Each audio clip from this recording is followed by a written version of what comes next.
Magandang araw sa inyo. Karera Tips, Wednesday, August 5, 2026. At shoutout nga pala sa ating mga idols. Race 1, Pillar Accommodating Base Class 4, 42 to 56 split, distance 1,200 meters na merong 8 entries. Start ito ng winner take all, races 1 to 7. Dito sa race 1, pampremera ko yung dos. My Boy Lollipop, sakay ni RM Garcia. Last run, magaling lang yung nakalaban yan, si Sting. At nasigundo siya, gumawa ng 113.2.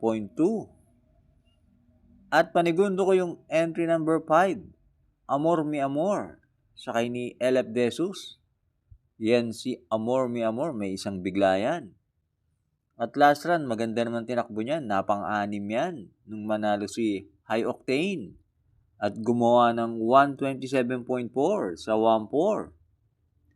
Kaya dito sa race 1, pampremera 2, My Boy Lollipop. Panigundo 5, Amor Mi Amor. Race 2, 3 Road and Above Maiden Race. Distance 1,200 meters na merong 8 entries. Start ito ng peak 6, races 2 to 7. Dito sa race 2, pampremera ko yung 4, Sterling Pounds, sakay ni J.A. Pastoral. Last run, nasigundo yan sa isang 1,400 meter race. Gumawa ng 128.6. At yung kabayo na yan, may tulin at pwede rin isunod. At panigundo ko yung entry number 5, Humble Master, sakay ni Joel Ciego. Last run, liyamado yan. Pero hindi maganda ang tinakbo. Kaya lang, first official run lang naman yan noon. Baka maganda na takbuhin yan ngayon. May barrier yan na 115 sa 1-2. Kaya dito sa race 2, pampremera 4, Sterling Pounds. Panigundo 5, Humble Master. Race 3, Pillar Accommodating Base Class 4, 42 to 56 split. Distance 1,200 meters na merong 8 entries.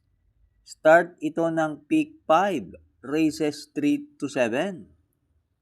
Dito sa race 3, pampremera ko yung 6, Darna, sakay ni JG Serrano. May barrier yan na 114 sa 1-2. At panigundo ko yung 1, Tenacity, sakay ni JM Storke. Kung sakaling mapabayaan sa unahan yan, si Tenacity, tingin ko may panalo rin yan. Kaya dito sa race 3, pampremera 6, Darna. Panigundo 1, Tenacity. Race 4, Pillar Accommodating Base Class 4, 42 to 56 split.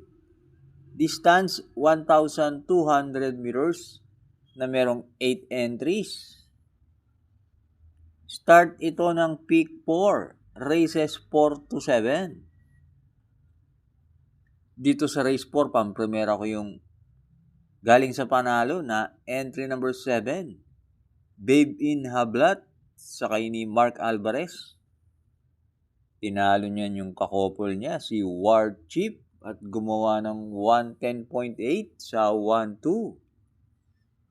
At panigundo ko yung 2, Beautiful Yana, sakay ni JQ Cabarrios. Yan naman, isang kabayo lang natalo kay Light from the East. Kaya dito sa race 4, pampremera 7, Babe in Hablat. Panigundo 2, Beautiful Liana. Huwag na huwag pong kakalimutan mag-like and subscribe. At hi nga pala sa ating mga members. Thanks for joining. Race 5 na tayo. Pillar Accommodating Base Class 4, 42 to 56 split. Distance 1,200 meters na merong 8 entries. Dito sa race 5, pampremera ko yung entry number 3, Sting, sakay ni JB Hernandez. Last run, maganda ang panalo niyan at gumawa ng 112.5 sa 1-2. At panigundo ko yung entry number 2, Angel Empire, sakay ni JM Storke. Pag inilaban yan, tingin ko may panalo rin yan dahil dating gumawa yan ng 1.13. Distansyang 1-2, may tuloy niyang kabayo na yan. Kaya dito sa race 5, pampremera, 3, Sting. Panigundo 2, Angel Empire. Last double na tayo, race 6. Field accommodating base class 4. 42 to 56 split. Distance 1,200 meters na merong 8 entries but 7 in betting option. Dito sa race 6, pampremera ko yung couple entry na 2-2A. May 10, sakay ni Jan Alvin Guse. At Just a Touch, sakay ni JB Hernandez. Yan dalawang yan, parehas may panalo yan. At yung 2A na Just a Touch, huling nanalo yan noong June 10. Tinalo sina Don Pedro at Majestic Star. At panigundo ko yung 4, Art Seb, sakay ni JL Lazaro. Last run, parang inayaw lang yan. Dito pag inilaban yan, malaki panalo niyan. Meron yan 114 sa 1-2. At pantersero ko yung entry number 7, Freedom Lover, sakay ni JD Flores. Yan naman, mabibigat ang nakalaban nakaraan takbo. At tumapos ng 127.5 sa 1-4. At dati nang nanalo yan sa distansyang 1-2. Kaya dito sa race 6, pampremera 2A, Just a Touch. Panigundo 4, Art Seb. Pantersero 7, Freedom Lover. Race 7, Field accommodating base class 4. 42 to 56 split. Distance 1,200 meters na merong 8 entries. Magandang karera to, race 7. Pampremera ko yung 2, Litigate, sakay ni Patty Dilemma. Maganda ang panalo niyan sa kanyang maiden. Gumawa ng 111.8. At panigundo ko yung 7, Hid, sakay ni JT Pabilik. May tuloy niyang kabayo na yan. Last run, baka lang hindi lumaban yan dahil ang kalaban niya si Worshipful Master. Dito pag lumaban yan, tingin ko may panalo rin yan. At pantersero ko yung entry number 6, Sir William, sakay ni JC De La Cruz.